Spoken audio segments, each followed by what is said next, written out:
அஸ்ஸலாமு அலைக்கும். அண்டை வீட்டுக்காரரை கண்ணியப்படுத்த வேண்டும் என்று நபிகள் நாயகம் ஸல்லல்லாஹு அலைஹி வஸல்லம் அவர்கள் கூறினார்கள்.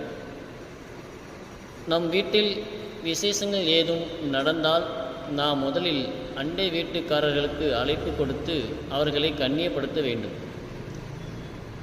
அவர்களோடு சண்டையிட்டு விட்டு நம் வீட்டில் விசேஷங்கள் ஏதும் வரும்போது ஊர் முழுக்க அழைப்பு கொடுத்துவிட்டு பக்கத்து வீட்டுக்காரரை மட்டும் அழைப்பு கொடுப்பதில்லை.